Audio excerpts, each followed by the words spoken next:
L'évaluation de la situation sécuritaire du pays a été au centre de la réunion présidée ce jeudi 8 juin 2023 par le lieutenant-général Sikabwe Asindafal, chef d'état-major de la force terrestre. Cette réunion a eu pour cadre la salle de souvenirs du Collège de hautes études des stratégies et de défense de Kinshasa. Elle a regroupé autour du chef d'état-major de la force terrestre les commandants des régions militaires de la première, de la deuxième et de la troisième zone de défense de notre pays. La réunion s'est particulièrement penchée sur l'expansion de la menace des assaillants Mobondo sur la ville-province de Kinshasa et les provinces du Kwango, du Kwilu et du Congo central vers Kimvula. La problématique des éleveurs transhumains Bororo, la situation sécuritaire dans l'espace kassaïen et dans la partie est de notre pays ont également été passées au peine fin par les participants. Dans son intervention, le chef d'état-major de la force terrestre a mis un accent particulier sur les options stratégiques à implémenter pour faire face à toutes ces menaces. Sous le contrôle, sous votre responsabilité, m'ont poussé à provoquer cette réunion. Cette réunion qui est une réunion de commandement élargi en vue de trouver des solutions appropriées aux questions sécuritaires en cours, comparativement à nos missions régaliennes selon l'article 187 de la Constitution, qui sont la défense de l'intégrité du territoire national et des frontières contre toute subversion et contre toute agression. Assurer la sécurité des personnes et de l'ordre. Pour le général-major Ilondo Ifondo Igo, commandant intérimaire de la première zone de défense, sa structure est prête à se mettre en œuvre une fois les options stratégiques mises à disposition. Il en a profité pour présenter la situation générale dans sa zone d'intervention. Il s'en est suivi des exposés sectoriels présentés par chaque commandant des régions militaires présents avant les travaux en commission. Les conclusions et les recommandations seront transmises au chef d'état-major général des FARDC pour des orientations et des décisions. Au cours de ces assises, les commandants AI de la première zone de défense, les commandants de l'opération Kwamod et les commandants du secteur opérationnel Nord-Équateur ont été associés à cette rencontre qui se tient une fois l'an. De la visite d'État du président Félix-Antoine Tshisekedi Tshilombo en Chine. En effet, à 72, je vous apprends qu'en 72, j'étais en première année en droit. Le président Mobutu est allé en Chine.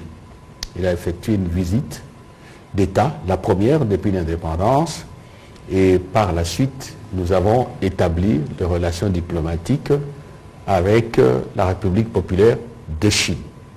Très rapidement, c'était l'embellie, il y avait une coopération qui marque la mémoire des Congolais aujourd'hui, particulièrement à travers le palais du peuple, parce que l'encelé où il y a eu de construction, notamment la fameuse pagode, tout a été détruit. Malheureusement, nous n'avons pas entretenu la mémoire de l'histoire sur ce point précis.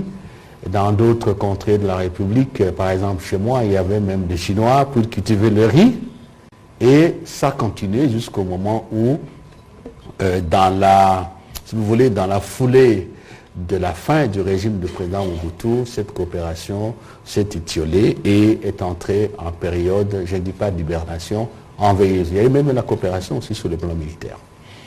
Est arrivé le président Joseph Kabila, qui a repris le chemin de l'empire du milieu, le chemin de la Chine, et on a connu ce qu'on a appelé le contrat du siècle, c'est-à-dire minerai contre infrastructure. Bon, nous sommes à Kinshasa, les travaux sur le boulevard Lumumba, les travaux sur le boulevard du 30 juin, le stade de Martyrs, je crois qu'il s'est terminé sous le président Kabila. Bon, actuellement, il y a la construction qui avance, qui va se terminer, je crois, un centre commercial à côté, en face du Palais du Peuple. Centre culturel. Centre culturel, merci beaucoup. Il y a tout le complexe administratif en face du Palais du Peuple, à côté de la police. Ça, c'est aussi la Chine. Mais à un moment donné, vous avez remarqué que ça s'est arrêté. Et du côté économique, il y a eu ces communes. Il y a eu Tenke Fugurume et d'autres éléments de coopération, de partenariat. Là aussi, par la suite, parce que ça a évolué en dents de scie, d'une manière tout à fait discontinue, et c'est revenu en bas, ça a baissé. C'était comment dirais-je, la baisse des activités de partenariat avec la Chine. Arrive le président Tshisekedi, qui hérite de cette situation, et qui hérite aussi d'un certain nombre de contrats, particulièrement, parce que c'est connu de tout le monde, le dossier, le contrat de partenariat SICOMIN, le partenariat TFM, qui y ont soulevé un certain nombre de problèmes. On a vu sur le terrain aussi nos compatriotes qui travaillent dans ces initiatives-là, des problèmes. On a eu aussi d'autres problèmes avec nos partenaires chinois qui sont à travers la République. Ce n'est pas ça l'objet de la rencontre. Ça ne sert à rien de remuer le couteau dans la plaie. Et là aussi, le président a donné instruction pour qu'on négocie avec les sociétés concernées pour rééquilibrer les rapports, pour véritablement faire le partenariat dans un rapport de gagnant-gagnant. Mais ce que les gens ne savent peut-être pas, dans l'entretemps, le président a eu des entretiens avec le président chinois Xi Jinping.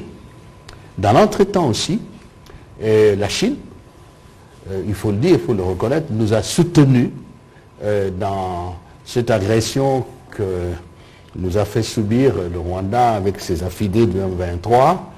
Aux Nations Unies, la Chine a été parmi les pays et est toujours, qui ont toujours soutenu la cause de la RDC, et c'est le ministre des Affaires étrangères qui vous parle. Je sais de quoi je parle, et je crois que de ce point de vue-là, on n'a pas vraiment beaucoup de choses à dire, sinon à constater que la Chine a toujours été avec nous. Bon, nous sommes dans la période de transition énergétique, vous le savez, et il y a aussi un intérêt important manifesté par la Chine par rapport aux initiatives à prendre, notamment ce qui concerne nos minerais stratégiques, particulièrement la production de batteries électriques et ainsi de suite. Et même dans ce domaine-là des changements climatiques, notre collègue de l'environnement, Mme Eve Bazaïb, est passée par ici. Il vous a dit certainement qu'il y a eu aussi des initiatives communes prises avec la Chine, avec le Brésil, avec l'Indonésie. Donc, il y a un espace d'intersection, un espace de jonction, un espace de partenariat qu'il convient de consolider. Voilà la toile de fond qui explique qu'en dépit de la guerre, et je dirais même parce qu'il y a guerre, il faut renforcer les piliers économiques. Il faut renforcer les piliers, si vous voulez, de la valorisation de nos ressources naturelles pour qu'elles deviennent des atouts, qui deviennent des éléments de construction d'un avenir matériel, de l'amélioration de conditions de vie de nos populations. Et de ce point de vue-là, un pays ne s'arrête pas. On se rappelle tout de même que l'Allemagne a eu sa grande période de croissance à l'époque, pendant la guerre.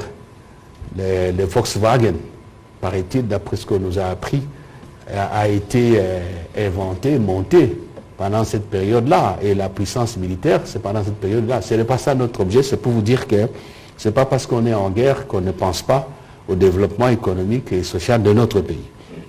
Et c'est comme ça que, de commun accord par la voie diplomatique, il a été convenu que le président effectue cette visite d'État précédée par une délégation ministérielle dont j'ai eu la charge d'assurer la direction, de conduire aux discussions. Nous étions là-bas, pratiquement 5 ou 6 ministres, si je ne m'abuse. Ça ne sert à rien de donner des détails, il faut aller à l'essentiel.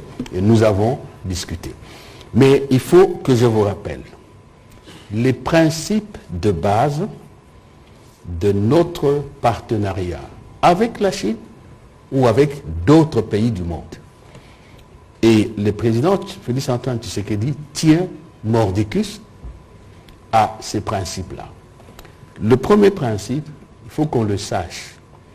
Le Congo est un pays ouvert et non offert. Il y va de son histoire, de sa géographie. Rappelez-vous la gâchette du revolver Afrique de France Fanon, et l'ouverture qui est liée aussi à sa place stratégique en tant que pays qui regorge de ressources naturelles importantes pour l'avenir de l'humanité. C'est notre collègue Mme Bazaïba qui a l'habitude de parler pays solution, par exemple en matière d'environnement. Donc, nous travaillons, nous coopérons avec nos partenaires. Et il y a une phrase du président Tshisekedi à la conférence diplomatique, il a dit « Nous avons des partenaires traditionnels, mais nous nous employons à avoir d'autres partenaires